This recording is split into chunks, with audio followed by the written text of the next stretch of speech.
என் உயிரினும் மேலான உழவர் உறவுகளே, உங்கள் அனைவருக்கும் வழக்கறிஞர் ஈசன் முருகசாமியின் முதற்கண் வணக்கம். ஈசனை பிடித்து சிறையில் அடைத்து விட்டால் சங்கமே கிடையாது, போராட்டத்தை ஒடுக்கி விடலாம், விவசாயிகளை வீழ்த்தி விடலாம் என கனவு கண்டார்கள்.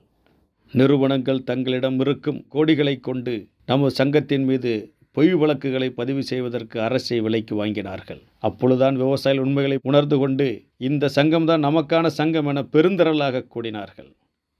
கைக்கூலிகளை வைத்து அவதூறுகளை பரப்பினார்கள். கைக்கூலிகளை வைத்து அவதூறுகளை பரப்பதை உணர்ந்து கொண்டு இன்னும் நம்ம சங்கத்தின் மீது அதிக நம்பிக்கை வைத்து விவசாயிகள் நம்மோடு அணி சேர்ந்து கொண்டிருக்கிறார்கள், திரண்டு கொண்டிருக்கிறார்கள். என் தலைமையில் சென்னையில் போராட்டம் நடந்தபோது கலந்து கொண்ட விவசாயிகளோ வெறும் 3000 பேர்.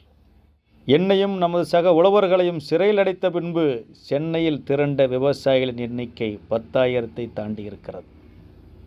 ஆக ஈசனை பிடித்து சிறையில் அடைத்து விட்டால் விவசாயிகளை ஒடுக்கி விடலாம் என்கிற கனவிலே மண்ணை போட்டு வெகு வீரத்துடன் வேலை செய்து நமது சங்கம் மாபெரும் புரட்சியை நாங்கள் சிறையில் இருந்தபோது சிறைக்கு வெளியே நடத்தி கொண்டிருந்தார்கள். விவசாயிகளும் தேனீக்களும் ஒன்றுதான். தேனீக்கள் இல்லாமல் இந்த உலகம் உயிர் வாழாது. அதுபோல் விவசாயிகளாகிய நாம் இல்லாமல் இந்த உலகமும் உயிர் வாழாது. தேனீக்கள் தன் கடமையை செய்து கொண்டு தேனை சேகரித்து எல்லோருக்கும் அதை பகிர்ந்தளிக்கிறது. ஏன் நிறைய இடங்களை விட்டு கொடுக்கிறது. தனக்குள்ளே ஒன்றுபட்டு அது இயங்குகிறது, குழுவாக வேலை செய்கிறது, விட்டு கொடுக்கிறது.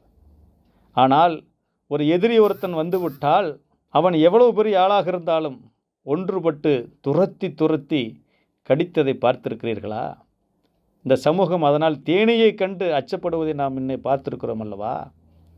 ஆக தேனீயைப் போல நாம் உழவர் உறவுகள் ஒன்றுபட்டு அந்த ஒரு மாபெரும் சாதனையை நிகழ்த்தி இருக்கிறீர்கள்.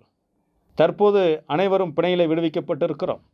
இந்தியாவிலேயே வரலாறு காணாத பொய் வழக்குகள், அமைதியாக அறவழியிலே அரசியலமைப்பு சட்டம் தந்த உரிமையின் அடிப்படையிலே போராடிய போது, காவல்துறையும் களத்தில் இருந்தபோது சட்டவிரோதமாக மிரட்டியதாக, திட்டியதாக, கெட்ட வார்த்தைகள் பயன்படுத்தியதாக, வாகனத்தை உடைத்ததாக பொய் வழக்குகள். இந்த வழக்குகளை எல்லாம் சந்தித்து இன்று நாம் மீண்டு வந்திருக்கிறோம். எதற்காக மீண்டு வந்திருக்கிறோம்? உழவர் பெருமக்கள், கறிக்கோழி பண்ணை உழவர் உறவுகளுடைய வாழ்வாதாரம் மேம்பட வேண்டும் என்பதற்காக பண்ணியிருக்கிறோம். மாநாட்டு செய்தியை விட நம்முடைய கைது செய்தி உலகம் முழுவதும் சென்றடைத்தது. எல்லா அமைப்புகளும், கட்சிகளும், நிறுவனங்களும் அதை பேச வைத்தார்கள். அனைத்து உழவர்களுடைய கோரிக்கைகளும் இன்றைக்கு ஒன்றுபட்டு நிற்கிறது.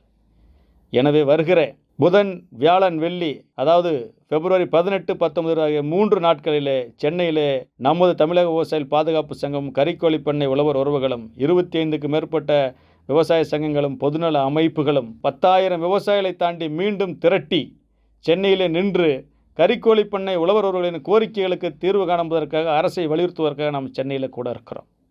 சிறையிலிருந்து வந்திருக்கிறோம். அனைவரிடமும் பேச முடியவில்லை.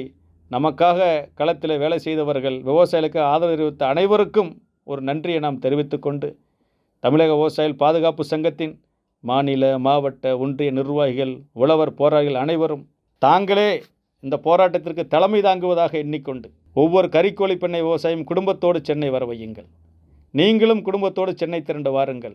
சென்னையில் உழவர் பெருந்தலைவர் நாராயணசாமி நாயுடு அவர்களுக்கு பின்பு 10,000 பேரை திரட்டியவர்கள் நீங்கள் அனைவரும் என்பதை நீங்கள் உணர்ந்து கொண்டு, உங்கள் வலிமையே உங்களுக்கு தெரியாமல் இருந்தீர்கள் என்பதை நீங்கள் புரிந்து கொண்டு, நீங்கள் மிகுந்த வலிமை மிக்கவர்கள் என்பதை உணர்ந்து கொண்டு, கோட்டை நோக்கிய, தலைமைச் செயலகத்தை நோக்கிய கோரிக்கை பேரணிக்கு அனைவரும் குடும்பத்தோடு அணிதிரண்டு வர வேண்டுமாயும், அனைத்து உழவர்களையும் திரட்டி வர வேண்டுமாயும், ஒன்றியமும் மாவட்டமும் மாநிலமும் எல்லா நிர்வாகிகளும் இணைந்து அரும்பாடுபட்டு ஒரு மாபெரும் கூட்டத்தை மீண்டும் சென்னையிலே ஒரு குறுகிய காலத்தில் நடத்திட வேண்டும்.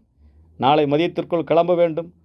கிளம்புவதற்கு முன்பே கூட நீங்கள் வீட்டில் இருக்கும்போதோ இல்லை கிளம்பும் போதோ காவல்துறை கைது செய்ய நேரிடலாம், உங்களை இறுக்கி வைக்க முயற்சிக்கலாம். ஆக அனைத்து தடைகளையும் தாண்டி திட்டமிட்டபடி அனைவரும் சென்னை வந்து சேருங்கள். அறவழியிலே நமது கோரிக்கையை நோக்கி பேரணியாக முன்னேறுவோம். காவல்துறை கைது செய்தால் கைதாகுவோம், சிறை செல்ல வேண்டுமானாலும் சிறை செல்வோம். ஆக எல்லா போராட்டங்களையும் நாம் அறவழியிலே தான் முன்னெடுத்து கொண்டிருக்கிறோம். அந்த அறவழி பயணம் தொடரட்டும். இன்று பெருவழியாக விரிவுபடுத்தியிருக்கிறோம்.